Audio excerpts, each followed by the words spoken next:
hell of a 2020 considering everything that's been going on, though. I mean, I you got appreciate it. that podcast deal. You hosted the BET Uh, Hip Hop Awards. You killed that. The yeah, Leave Me appreciate it. Alone went crazy. I mean, over 1.2 million streams and counting on Pandora alone. I And appreciate it. I then I'm appreciate then it. I'm seeing you in the Sex Lives videos with Mulatto and Lil Baby. Yes, sir. But we working on them. You did. Yes, sir. Nah, We you just do. keep working, bro. Yeah, you do. You've been doing your thing. So I got to ask, what did you have planned before like everything started shutting down and the pandemic hit? Man, to be honest, man, it was literally no days off, Jay. You feel what I'm saying? Like, I was on tour with Mike Epps. I was on tour with Wild 'N Out. I was on tour with my tour. I was on tour with, I think, Lavelle Crawford. I was on tour with 85 South Show. We was just finishing up the last season of Wild 'N Out. I had like 2 movies to shoot in the summertime. Man, it was you know how that shit is when you working, man. You Yeah, line things up accordingly, you feel me? You got to be strategic. And that was where we was at. But when it shut down, it really gave me more time, spend time with my family, gather my thoughts. Cause when you be working all day, you kind of get stuck into that realm of just working. You right. feel me? And you can't really find yourself. And one thing about artists, that's where our development skills come from, real life situations and just being experience. You feel what I'm saying? Like living through experience. And I think a lot of people just needed to sit down for a little minute. You feel me? And just so it can kind of like unravel what's really going on. Facts, facts. How did you adjust once you like, you sat down, you took a breath, Right? spent some time with the family because obviously you were still putting out content, you're still Right. closing deals, you're still doing your thing. What was Right. your adjustment process look like? Because I feel like we all had to adjust to this new normal.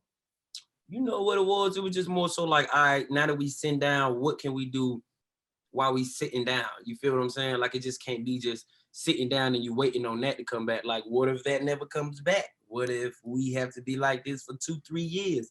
What are you gonna be able to do? So it was like I adjusted and I realized that my resources are way more stronger than when I was using them before. You know what I'm saying? Like I know too many people. And for a person who know a lot of people, know a lot of powerful people, knowing a lot of working people, it's like you can kind of skip the overhead a little bit. You can skip this person and this person because at the end of the day, it's all about who you know, but it's all about who's willing to work with you. You feel what I'm saying? So it's like, yeah, I know all these people, but who's willing to grow a bag together? Like, I know you're gonna call me for a comedy show. You know I'm gonna come through. All right, but can I call you for something? You see what I'm saying? So it's like, all right, now let's see who really rock with your boy. You know what I'm saying? And I made a lot of connections and I sat down and I realized like my resources were way more valuable. Yeah, and you definitely flipped those, man. We got to talk about the Leave Me record. It's funny Okay. with your music, right? So what I do is I usually play people the music first, and I don't tell them who it is. And Right. every time it never fails, they're like, "Oh, that sounds good. Who is that?" And I'm like, "DC on Fly." DC on Fly for real. He's like, "Yo, he sound good." I said, "That boy got skills and whatnot, man." Yeah, with him, OG. Talk to me how that Man, record how that record came together, man. Because it had a lot of crossover appeal, bro. Like you could play right. that on some pop stations. I appreciate it. You know what? It was more so like I was going through some, and you know how fellas we can always be like, man, I don't want to talk to you. I don't want you in my life. But at the end of the day, you got like a soft spot for it. You feel what I'm saying? So it's like, if you gonna leave me, how you gonna leave me? Because I know you for always needing me. You feel what I'm saying? So if you leave me, that means you don't need me no more. But then if you don't need me no more, did I really think your need was need, or did you really love me? You feel what I'm saying? So it's like, maybe I was tripping. Maybe I was thinking about it the wrong way. Now that I know that you finna go, and now I realize the situation that I had, I'm like, oh, you didn't need me. You really love me. You feel what I'm saying? So sometimes us fellas kind of mess things up sometimes. So we could be player all the time, but sometimes we got to show the side where it's like, damn, we do got a soft side a little bit. Like we Yeah. need love too. We need a hug. We need a hug. Absolutely, man. I'm seeing your numbers are starting to creep up on other streaming platforms. So do you feel like more people are starting to take your music seriously now? More so, not just saying they starting to take it serious now. It's more so my approach to the music is a little different now because I see with when you got the people, and I like to call them robots, the music robots. They're only in tune to what their robotic brain is telling them that, okay, he's funny, he's funny, he's funny. So in their mind, they see anything else, they like, I don't see nothing else. I only see funny. So I have to, you can hear my song, but what does the vision say? You feel me? Like, I don't like reading audiobooks. I don't get I need to physically have it.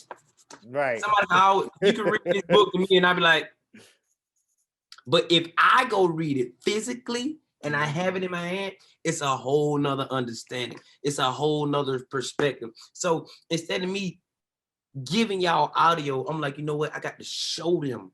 I got to show them the craftsmanship. I got to show them the process. Okay, I took this really serious. Now you heard what that is, but let me show you the vision behind the audio. So now when they see it, they like, that's why the 24-hour video went so crazy. Yeah, you heard the song, but when you seen the video, you like, oh shit, because the person that I'm imagining to this song right now is a comedian in my head. You see what I'm saying? So I'm trying to, you got to understand, they're trying to imagine me singing it. They're trying to imagine me perform this. They're putting it in their head. So if they never saw me perform or never saw me visually, they like, I don't know what this looked like. You see what I'm saying? But I already know what he looks like. But if this is what he's putting out, but this is what he looks like, then how can we correlate the two? So I say, you know what? Let me separate the comedy. Let me show you what I'm talking about. So now when they see the video, they like, oh, that's different from that. Now when I hear that song, I see this person, not that person. That's why the video got almost 8 million views with no label work. And you feel me? And I appreciate Pandora for rocking with your boy. Oh yeah, went crazy. Oh yeah. We was the first to start putting it up on the big boy playlist. You know what I'm saying? Yeah. The music was undeniable as soon as I heard it, and I felt like it needed a shot. You know what I'm saying? Regardless of what you do and what people know you for, good music is good music at the end of the day, and you deserve the shot. You've been doing it for a long time, so you know, and you reaping the rewards, man. The results don't lie. I mean, you got high scores as far as our research and all that stuff. So we're gonna continue to support. So we're gonna get some sort of like EP or mixtape soon, man. Cause you be, man, you know, I just dropped my last one, Fly Woman. Man, I just dropped. When? I just dropped. You better go get it. I just dropped 12 o'clock this morning. Man, you gotta tell me these things so I can program it, man. Jay, I've been working. Bro. I know you've been busy. You gotta give me the hands up, cause see, you don't got no label behind you, so you doing this all your own. That's what they don't understand. Like, I don't have no label. Like, I ain't got it's out independent. So the muscle machine that everybody else got, all they can only do is be artists. That's all they got to worry about. They ain't worry about the business side. They ain't no business, man. You feel me? Like, I'm sitting back here understanding the publishing deals, trying to figure out how all this shit works, trying to make sure all the producers get paid and all that. Like, them other folks ain't worried about that. You feel what I'm saying? Right. They don't go about the playlist and making sure everybody get called in advance and all that. Or when you upload your album, I uploaded my album. Wow. I was on the computer. I typed in the names. I did all that. So it's like the machine and the muscle, they gonna know once that machine get behind it, because it's gonna be crazy. Because the music, like I said, the music is already there, man. But the fact that I didn't even know about it, man, and you know, I've been supporting the music. And we at number 26 right now on the R&B charts already, man. For real, damn. Man. Congratulations. So talk to me a little bit about that. I know you had the joint with you and Fetty Wap, which was stupid too. Yeah. How'd that one come together? Me and Fetty been rocking since back then, probably like 2015, maybe like a couple months before he just blew. I'll never forget, I had a show in Rhode Island, and I was performing, I was hosting, and I was hosting this concert. It was Dej Loaf, Bobby Shmurda, somebody else, whoop whoop, and it was Fetty Wap. And Fetty Wap wasn't big at the time, and I will never forget they were playing that Trap Queen song, and I'm sitting at the top. I'm like, man, this shit booming, man. I'm like, who it is? And once we went downstairs, we kind of met, and they were like, you know how they was fans of me, and I'm telling them, they like, yo, bro, you funny here, and I'm like, all right, that's cool, but that song, nigga, that shit, keep going. They like, yeah, man, he the hottest in Jersey, man. Just wait, man, everything finna play out in a minute. And I promise you, man, the next 5 months, that nigga was a diamond artist. He was the hottest artist out right then. And I was like, I knew it. I knew that boy was gonna blow. And ever since then, we had a relationship, a friendship relationship from that point. And ever since then, we always just kept in touch, and we always were just fan of each other. And he one of those artists that even though he didn't reach all those different accolades, and he never looked at me and was like, oh, you can't do music, you can't do woo woo, and he never not said like, oh man, nah, I ain't gonna do that. Like, I asked him to do something, bro. Shawty got on it. Shawty like, yeah, but I rock with it, but you do your thing. Like, he looked at it as a like, hey, yeah, I fuck with it. Why wouldn't I? Like, and I always respected that for him, and for an artist, man, he's a hell of an artist. He's hella talented, and for him to even just fuck with me, that's all I needed. That's just all I asked for. You feel me? And you know, he could call me for anything. You dig what I'm saying? So Fetty the homie all day, every day. Yeah, no, them songs sounded real good. I'm seeing your joint right now. You got 14 songs on there. Yes, sir. You got a joint with Natasha Mosley on there. How'd that one come together? Dog. Yes, sir. What you say? How'd that one come together? Oh, you know what? My homegirl Reese, man, she put me in touch with Natasha. She was like, man, this Natasha go crazy. She do her thing. And we got in the studio, man. And that was like, because I like being in the studio and like writing and helping people with melodic, you know what I'm saying, notes and stuff, and being in there. And that was one situation where it felt like a real collab. Like, we was in there going, and I was like, she'll say something, and I was like, nah, say it like this. Ooh, keep that. You know how us artists, we be like, yeah. I'm like, no. I'm telling the engineer, keep that as a reference. She might like the other take, but keep that take. That take is saucy. You feel what I'm saying? Because I'm listening when I'm in that engineering, I'm trying to get the track together. I'm listening as a consumer, not as somebody who's in there making hits. I'm listening as do I want to hear this again and again and again? How would the listeners want to listen to this again? So I'm sitting there listening to it, and I'm like, bro, this shit is fire. This video, the way we gonna come out with this video, it's gonna be real fire, and I ain't gonna tell nobody how we gonna do it. But the process of that particular track was like real genuine. You know what I'm saying? Like, we just went in there with the flavor, and like Shout really can sing, and didn't come to play. Came in there, she's dope.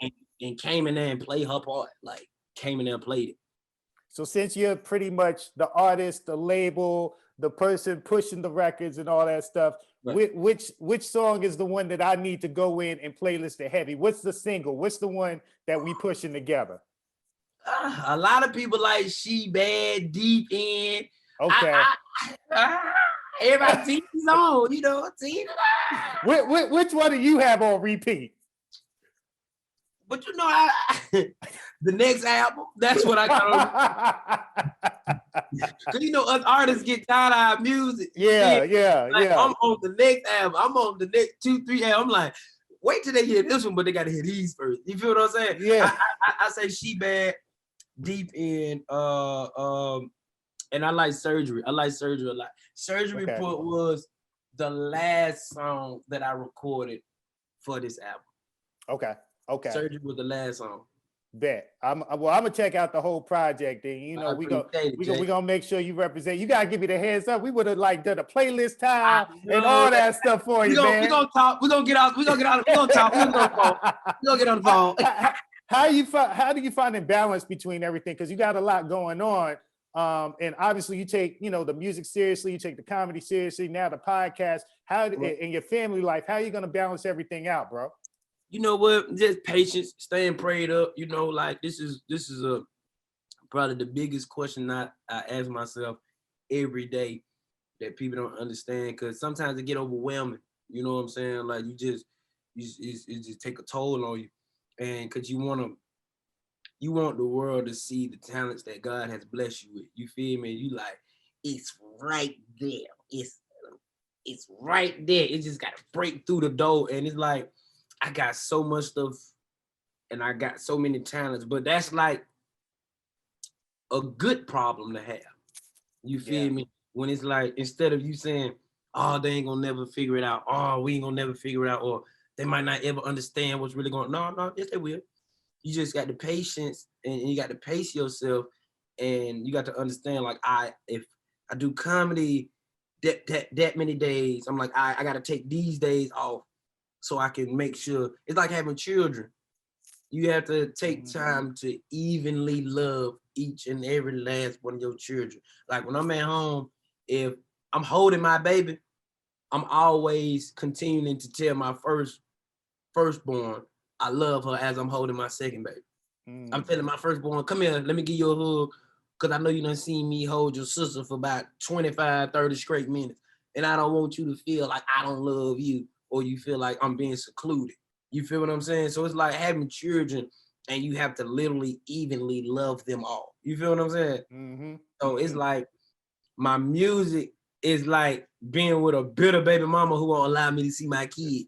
You feel me? And I'm like, I love you, but the way things are working right now, your mama is keeping me from you. You feel me? So I gotta pull up. I gotta pull up on you. You feel me? I gotta find time when I ain't down and tired, so I can really show you how much I love you. I don't want to go in the studio, my voice ain't right, and I know I've been screaming a week and a half. Like, no, I'm gonna wait 3 days, let my voice get together, come in the studio. I'm gonna be in here 5, 6, 7 hours, and I'm gonna get a lot of work done. So if I do take another 3 weeks or 2 weeks before I get back in the studio, that day or them particular 2 days, I done did enough work that would stretch me until the next time I come. You feel what I'm saying? Like, that's how I work. I'm like, all right, I'm in the studio now. I got to do as much as I can until the next time I come. Right. Because I got so much shit going on. You feel me? So that's how I treat kind of like everything that I got going on. So, and that's why even with the pandemic, it slowed down, but it was like, ooh, it made me go gather all my music and gather everything else. So now it looks like, oh, this what he been working on. Oh, yes, sir. Oh, yes, sir. No doubt, man. What does 2021 look like for you? Man, 2021 is real big, OG. You feel me? We got a lot of movies, a lot of TV shows, more albums. I'm dropping 2 more albums. I'm thinking about dropping another one in February. I'm getting it together right now. Valentine's Day joint. Yeah, we need that. We just working. We just working, and it's just nonstop work. That's all. I'm just saying, like, if you just put out the content, the people gonna soak it up. You feel me? If you ain't got the content, then, you know, I can't keep telling you that, oh, it's on the way or it's dropping. Nah, I'm just gonna give you the content. So now when people be like, what an album, where your music? I'm like, man, it's out.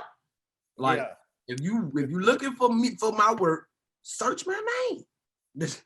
That's all we're gonna have to search the name. It's popping up. So I'm gonna give you the content, and I'm building a team.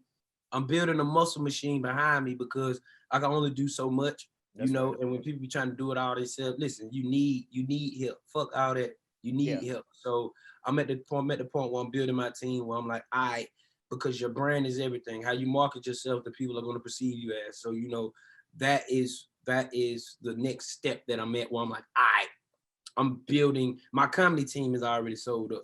Now I'm building my music team. You feel what I'm saying? Because as you can see, the way things are structured and flowing, that's where my comedy side comes from. My team is already good. My music team is now, I'm building it up where it's like right, man. Yeah. This is crazy, Jay. No doubt. Crazy, Jay. Well, I'm gonna wrap it up on this question right here, and I've been asking all the artists who I've talked to: are you taking the vaccine or not? Man, I'm hiding. I'm watching everybody else take the vaccine until they say it's mandatory. Until they start restricting people and saying that like you need it and all this extra shit. I'm chilling. Well, that's what they saying though. They saying like you might not be able to move around or go to different countries and stuff without showing proof. How they gonna let you walk around with a paperwork? Yeah, you might have to do the paperwork, or they might have to have some sort of proof or something like that. But don't you know these scanning machines work real good? It ain't nothing to create a document, but you got to you got the vaccine. So did. So I sure did win 2 years ago. You might have to send me that same scanner machine. I feel you though, bro. Fuck you mean? You got me fucked up. Nigga, I ain't taking that bullshit because we don't know what that shit is. Nah, we should. How the hell y'all gonna find a cure for COVID, but you ain't got a cure for AIDS? Yeah, you know, they did it real quick too. And that's been the most deadliest disease of all time. Yeah, that's real. Come on, man. We not, I don't know who you tricking, but you ain't tricking me. He ain't got a cure for cancer. Oh, man. He ain't got a cure for diabetes. Right. But you got a cure for COVID. How? Come on, man. You ain't tricking me. In less than a year. Too funny, my brother. Well, listen. That's the cure right there. That's the cure right here. You got a cure. No doubt. Well, listen, man, I appreciate you taking the time to talk with me. We're going to support this project, man. And, you know, congratulations on a very successful 2020 and an even bigger 2021. I appreciate it, OG. I told you I was going to get you right. It's all good. We've been planning this shit. How long we been planning this? Since Leave Me came out, man. But listen, I know you've been busy. I've been watching. I've been supporting from before. Yeah, so like, I don't take nothing like that personal because I know people are busy. You got a lot going on, and but you stayed true to your word. You hit me up. He's like, "You ready?" I said, "Cool." You got the project dropping, so we're gonna support that. And we're just gonna keep it going next year. Love, Jay. I appreciate you. No doubt, brother. Stay safe. Later.